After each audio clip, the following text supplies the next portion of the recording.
Bienvenidas y bienvenidos de nuevo al canal. En el vídeo de hoy voy a empezar a hablaros de qué son los registros elementales.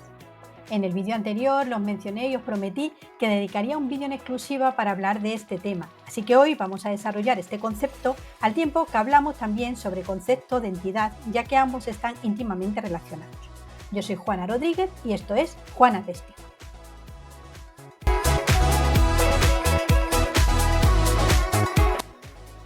En el vídeo 5 os hablé sobre las ILFs y las EIFs. Os dejo el enlace del vídeo en la descripción para que podáis refrescar esos conceptos. Los conceptos de ILF y EIF están íntimamente relacionadas con el modelo entidad-relación. De hecho, no es extraño que a veces, cuando hablamos de las ILFs y las EIFs, nos refiramos a ellas coloquialmente como entidades internas y externas respectivamente. Como ya dijimos, considerar a una entidad como ILF o EIF depende de dónde esté definido el límite de la aplicación que se está midiendo, y ese límite lo marca negocio, nunca consideraciones técnicas. Otro requisito imprescindible es que los datos deben ser mantenidos y o referenciados por alguna funcionalidad y deben ser reconocibles por el negocio. Las funciones de datos se identifican más fácilmente utilizando un modelo lógico de datos, aunque la utilización de técnicas alternativas de modelado de datos u objeto no es impedimento para aplicar el modelo de medición. Es decir, aunque lo deseable es la existencia de un modelo lógico de datos, puede suceder que el sistema que se necesita medir no disponga de un modelo de datos normalizado, es decir, los datos no se almacenan en tabla. Normalmente esas bases de datos están pensadas para gestionar en grandes volúmenes de datos y los datos que contienen están desestructurados, por lo tanto, son bases de datos no relacionales.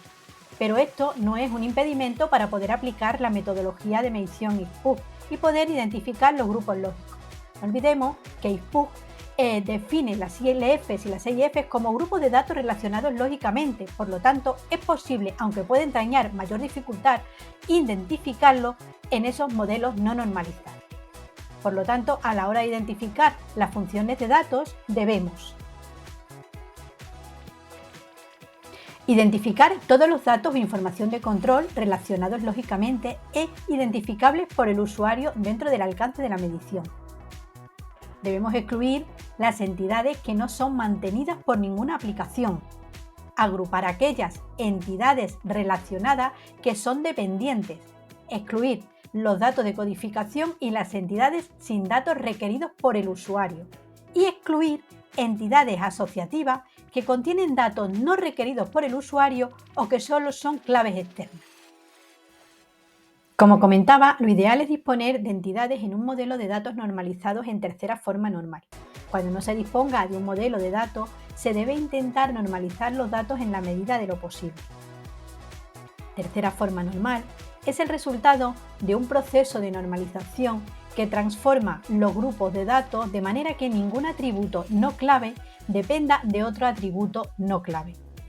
Se deben ignorar aquellas entidades creadas por razones técnicas, tales como tablas temporales, o entidades creadas por el equipo técnico como solución para facilitar los procesos, pero que no son solicitadas por el negocio.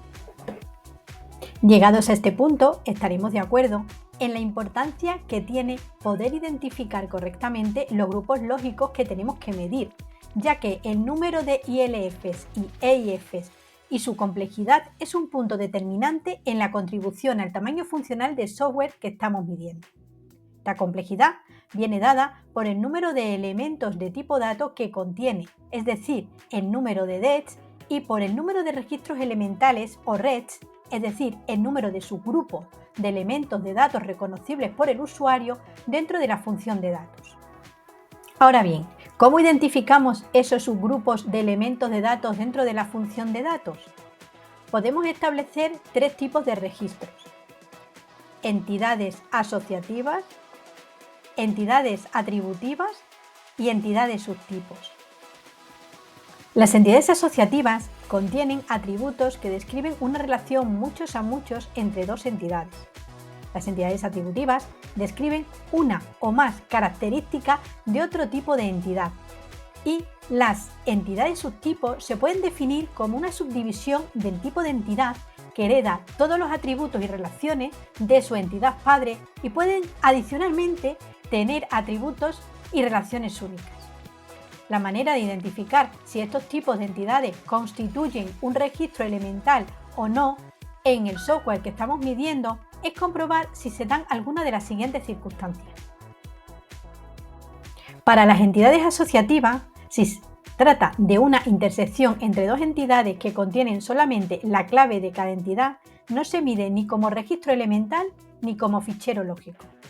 En el caso de que se trate de una intersección entre dos entidades que contienen datos propios adicionales, además de las claves de cada entidad, se deberá medir como un registro.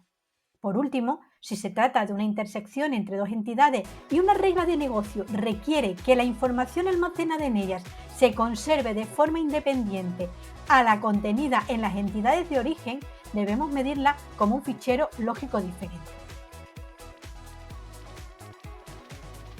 Para las entidades atributivas, cuando contengan características adicionales, opcionales, que complementan a la entidad, debemos medirlas como un registro elemental de la entidad.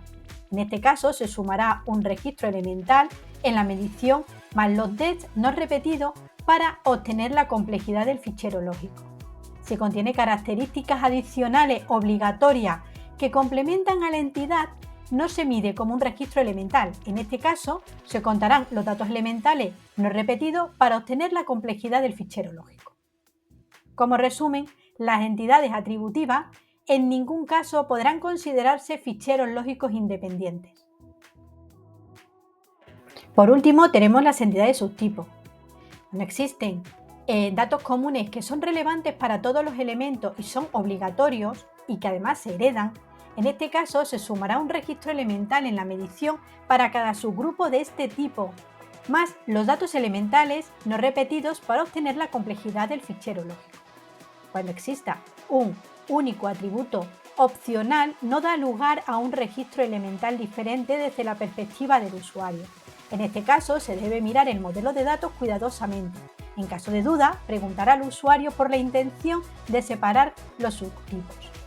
Si hay distintas transacciones de añadir o actualizar con atributos únicos para estos subtipos de entidad, esto sería un indicio de que podemos tener registros elementales separados para estos subtipos de entidad.